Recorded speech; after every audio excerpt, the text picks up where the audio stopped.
Hello students, welcome to online classes of BA Honours Part 2.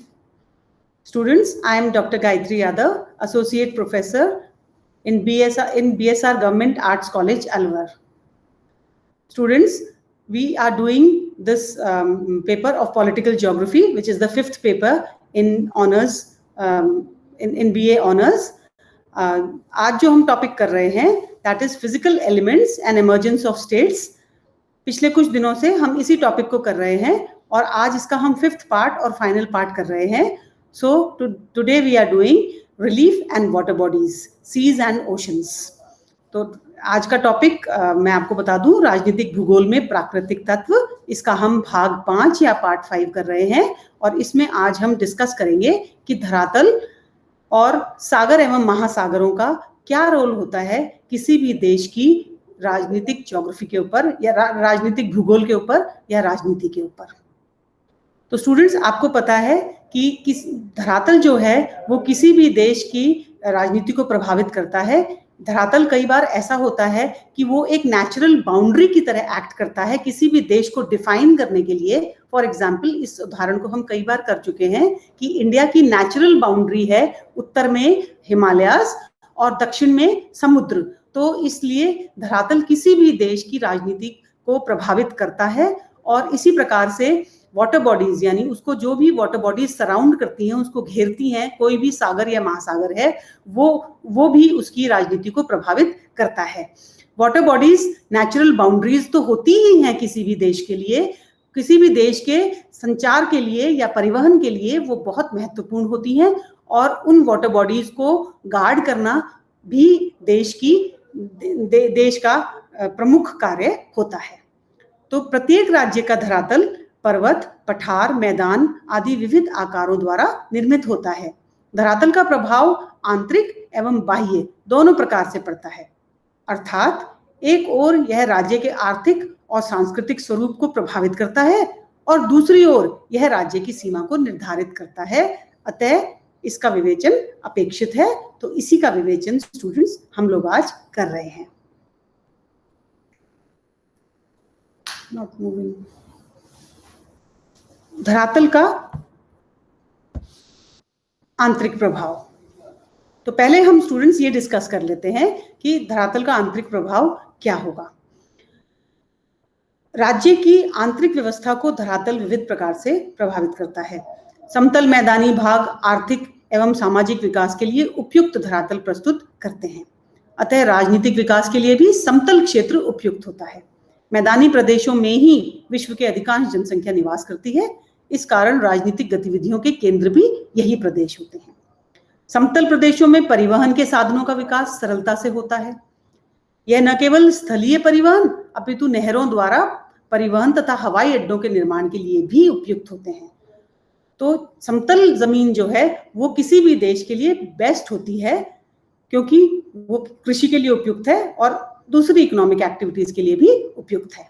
इसके अतिरिक्त कृषि एवं अन्य आर्थिक क्रियाओं का विकास भी मैदानी क्षेत्रों में ही अधिक होता है. किंतु यदि मैदानी भाग में ढाल बहुत कम है तो जल का बहाव रुक जाएगा और वह क्षेत्र दलदली बन जाएगा. इसलिए किसी भी क्षेत्र में एक उपयुक्त ढाल की भी आवश्यकता होती है. यद्यपि समतल धरातल राज्य के विकास में सहायक होता है किंतु युद्ध के समय यह असुविधाकर होता है क्योंकि मैदानी क्षेत्रों में अवरोध न होने के कारण आक्रमणकारी सरलता से आगे के क्षेत्र में प्रवेश कर सकते हैं.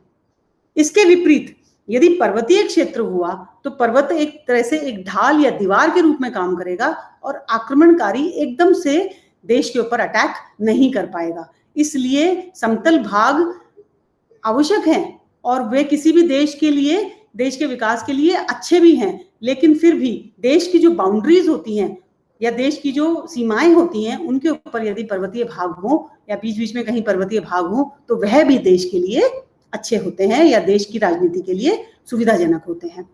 मैदानी प्रदेशों में भिन्न पर्वतीय क्षेत्र राज्य को सुरक्षा प्रदान करते हैं. अनेक राज्यों का विकास पर्वतीय क्षेत्रों से प्रारंभ होकर मैदानी भाग में विस्तार हुआ. दक्षिणी अमेरिका के वेनेजुएला, कोलंबिया और इक्वेडोर में उच्च क्षेत्रों से क्रमशः अन्य क्षेत्रों में विस्तार हुआ. मैं आपको ये समझाना चाह रही हूँ इससे कि सबसे पहले किसी राज्य का यदि उदय हुआ तो उस शुरू में जो अपनी राजधानी होती है वह सुरक्षा के कारण उस राजधानी को राजनेताओं ने या राजाओं ने किसी पर्वत या थोड़े ऊंचे स्थान पर ही प्रारंभ किया और उसके बाद वो मैदानों की तरफ बढ़े, क्योंकि मैदानों से ही उनकी खाद्यान्नों की और अन्य इकोनॉमिक एक्टिविटीज की पूर्ति होनी थी। इसी प्रकार ईरान, टर्की, इथोपिया राज्यों का सर्वप्रथम विकास पर्वतीय क्षेत्रों में हुआ।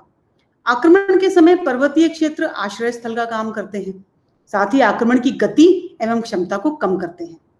जैसे प्रथम महायुद्ध में सब लोगों ने डैन्यूब नदी के मैदान को छोड़कर उच्च क्षेत्रों में शरण ली थी। डैन्यूब नदी का जो मैदान है वो क्लाइमेट के हिसाब से भी और खाद्यान्नों की आपूर्ति के हिसाब से, कृषि के हिसाब से अति उत्तम था, लेकिन उच्च क्षेत्रों में यदि सुरक्षा का जहां पे प्रश्न आया वहां पर उन लोगों ने उच्च क्षेत्रों में जाकर शरण ली और कुछ समय वहां पर निवास किया। दूसरी ओर पर्वतीय क्षेत्र परिवहन तथा संचार के साधनों, कृषि एवं अन्य क्रियाओं के विकास में बाधक होते हैं। विश्व में पर्वतीय राज्य बहुत कम है, स्विट्जरलैंड इसका सर्वोत्तम उदाहरण है। चीन में मिलने से पूर्व तिब्बत भी इसी प्रकार का राज्य था। इसके अतिरिक्त नेपाल और भूटान भी पर्वतीय राज्य हैं जो हिमालय की मुख्य श्रेणी तथा शिवालिक की श्रेणियों के मध्य स्थित हैं। स्विट्जरलैंड का पर्वतीय धरातल इसके गुट निरपेक्ष बने रहने में प्रमुख कारक है। यहाँ के धरातल का ही परिणाम है कि प्रथम एवं द्वितीय महायुद्ध के समय इसके चारों ओर स्थित देश युद्ध में पूर्णतः संलग्न रहे, किंतु यह अप्रभावित रहा।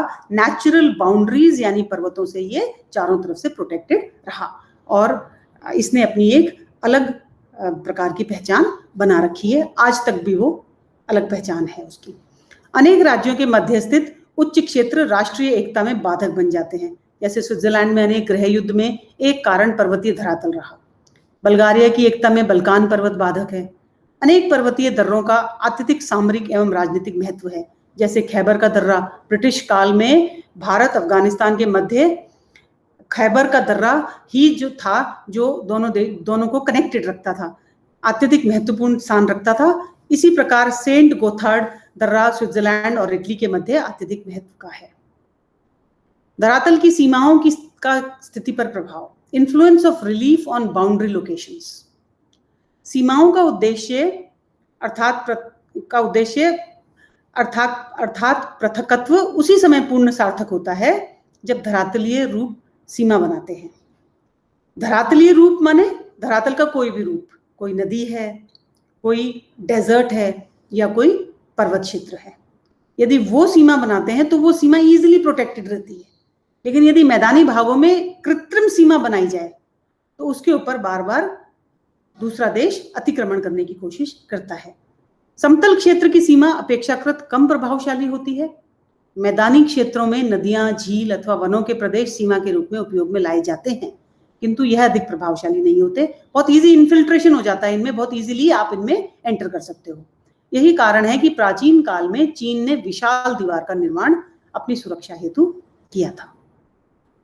मैदानी प्रदेशों की सीमाएं युद्ध के समय अधिक भेदनीय होती हैं। उच्च पर्वतीय प्रदेश अवरोधक के रूप में प्राकृतिक सीमा बनाते हैं। यद्यपि वर्तमान हवाई युग में पर्वतों का विरोध स्वरूप अधिक महत्व नहीं रखता, बहुत इजीली क्रॉस हो सकते हैं पर्वत, किंतु आज भी मैदानों की अपेक्षा वे अधिक प्रभावशाली होते हैं। हिमालय पर्वत सदियों से भारत की रक्षा करता रहा है, किंतु चीनी आक्रमण के पश्चात यह धारणा भी निर्मूल सिद्ध हो चुकी है। चीन हिमालय के थ्रू भी हमारे देश के अंदर इन्फिल्ट्रेट करता है, यानी हमारे देश के अंदर आता है, घुसता चला जाता है। फिर भी इसमें संदेह नहीं कि यह आक्रमण की शक्ति को निश्चित रूप से कम करते हैं। विश्व में अनेक देशों की सीमाओं का निर्धारण धरातलीय रूपों द्वारा हुआ है। संक्षेप में हम ये कह सकते हैं कि धरातल राज्य के राजनीतिक स्वरूप को प्रत्यक्ष एवं अप्रत्यक्ष रूप से प्रभावित करते हैं। तो स्टूडेंट्स, ये था धरातल और उसका प्रभाव किसी भी देश की राजनीति पर। और अब हम देखते हैं कि सागर एवं महासागरों का किसी भी देश की राजनीति पे या राजनीतिक भूगोल में उसका क्या महत्व है।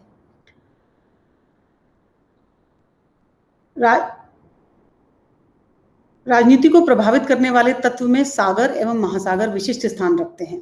वर्तमान विश्व में 48 देश इस प्रकार के हैं, 48 देश इस प्रकार के हैं जिनकी संपूर्ण सीमा स्थलीय है, यानी कि उनको एक्सेस ही नहीं है, उनको वो जा ही नहीं सकते समुद्रों में, क्योंकि वो पूरी तरह से लैंडलॉक्ड हैं। अन्यथा शेष सभी राज्यों की सीमित या पूर्ण रूप से सागर अथवा महासागर से संबंध है। अनेक राज्य जैसे जापान, न्यूजीलैंड, ब्रिटेन और ऑस्ट्रेलिया पूर्ण रूप से सागर अथवा महासागर द्वारा आवृत है। दूसरी ओर इराक, जॉर्डन आदि अनेक राज्य कुछ मील लंबी तटीय सीमा रखते हैं, कुछ मील लंबी। समुद्री तट का एक राज्य के राजनीतिक स्वरूप में अत्यधिक महत्व होता है। यही कारण है कि प्रत्येक देश अधिकाधिक सामुद्रिक सीमाओं का विस्तार करना चाहता है। राज्यों के लिए सागर या महासागर के तटीय क्षेत्र का अत्यधिक महत्व होता है। सागर अथवा महासागरों का महत्व सागरीय परिवहन के विकास के साथ ही अत्यधिक हो गया। The ocean was one ocean all the time, but the practical meaning of the great reality was not fully understood until a few years ago. अर्थात महासागर सदैव से एक थे, जैसे कि वर्तमान समय में है, किंतु इनका व्यवहारिक उपयोग उस समय तक नहीं समझा गया जब तक कि सामूहिक परिवहन का विकास नहीं हुआ।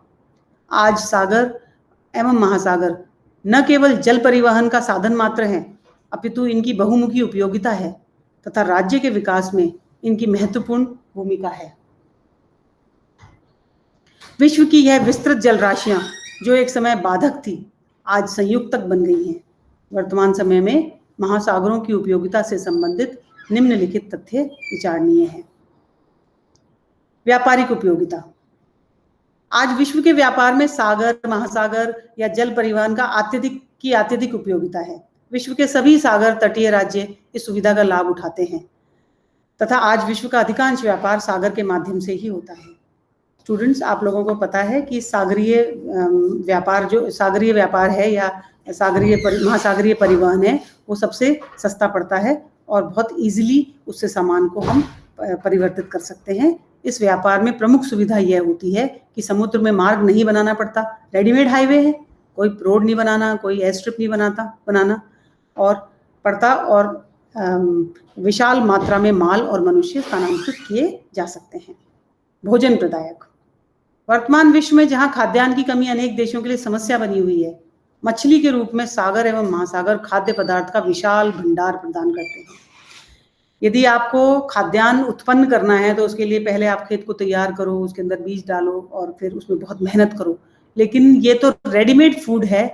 मछली बहुतायत में होती हैं महासागरों में और उनके लिए कुछ करना भी नहीं पड़ता, सिर्फ जाके उनको लेकर आना पड़ता है और मछली पोषकता की दृष्टि से अति उत्तम होती हैं तथा खाद्यान्न की पूर्ति करने में सहायक हैं। साथ ही अधिक उपलब्ध होने से आय का स्रोत भी बन जाती हैं। इनको आराम से आप निर्यात कर सकते हो। पश्चिमी यूरोप के अनेक देश तथा जापान आदि मछली से भोजन प्राप्त करते हैं। सुरक्षा एवं शक्ति। सागर एवं महासागर देश को सुरक्षा प्रदान करते हैं। आसानी से महासागरों के ऊपर को गार्ड कर सकते हैं, एकदम से दुश्मन उस पर आक्रमण नहीं कर सकता। प्राचीन काल में यह सुरक्षा प्रकृति प्रदत्त साधनों में प्रमुख थी, क्योंकि सागर पर आक्रमण कठिन ही नहीं, असंभव था। आज विकास के साथ सागर आक्रमण से परे नहीं है, किंतु क्योंकि मिसाइल से आक्रमण कर सकते हैं, किंतु स्थल सीमा की तुलना में सागरीय सीमा आज भी अधिक सुरक्षित मानी जाती है। इसके अतिरिक्त नौसैनिक शक्ति का विकास भी वर्तमान राज्य की प्रमुख आवश्यकता हो गई है। यह विश्व शक्ति का प्रतीक था तथा सुरक्षा का आधार है। वर्तमान युद्ध में नौसेना की प्रधान भूमिका होती है। यही कारण है कि महासागर भी आज सैनिक गतिविधियों के केंद्र हो गए हैं, जिनका प्रत्यक्ष उदाहरण हिंद महासागर है, जो विश्व शक्ति राजनीति का केंद्र बन गया है। खनिज उपलब्धि। महासागर सिर्फ हमको मछली परिवहन और मछली नहीं देते, अनेक खनिज भी महासागरों में उपलब्ध होते हैं। इनके तल में कई खनिज मिलते हैं। महासागरों के तल, विशेषकर तटीय क्षेत्रों में उपलब्ध खनिजों ने इनकी उपयोगिता में और वृद्धि कर दी है। विश्व के अनेक तटीय क्षेत्रों में पेट्रोलियम मिलने लगा है, जिसकी वर्तमान समय में अत्यधिक मांग है। आप सब बॉम्बे हाई के बारे में जानते हैं कि बॉम्बे हाई महासागर के अंदर, मुंबई से कुछ किलोमीटर दूर महासागर के अंदर एक कृत्रिम रूप से एक द्वीप सा बनाया गया है और वहाँ से हमको पेट्रोलियम मिलता है। तो इस प्रकार से यदि हम देखें तो महासागरों में कई स्थानों पर पेट्रोलियम उत्पाद मिलते हैं। नमक, सोडियम क्लोराइड, मैग्नीशियम तथा चूना समुद्री जल से प्राप्त होता है।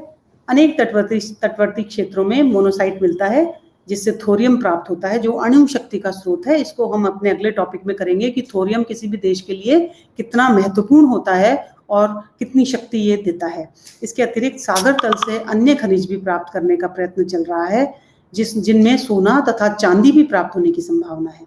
इसी प्रकार समुद्री लहरों तथा ज्वारीय लहरों से कई देश शक्ति या ऊर्जा भी प्राप्त करने लगे हैं।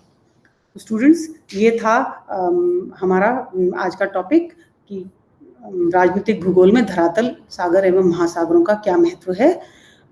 यदि आपको इसमें कोई भी प्रॉब्लम हो तो आप व्हाट्सएप ग्रुप पे आ सकते हैं और उस प्रॉब्लम को हम डिस्कस कर सकते हैं। यदि ये पीडीएफ जो मैं आपको दूंगी इसका, यदि इसमें कोई टाइपिंग एरर्स हो तो please bear with me and thank you for being online. Thank you.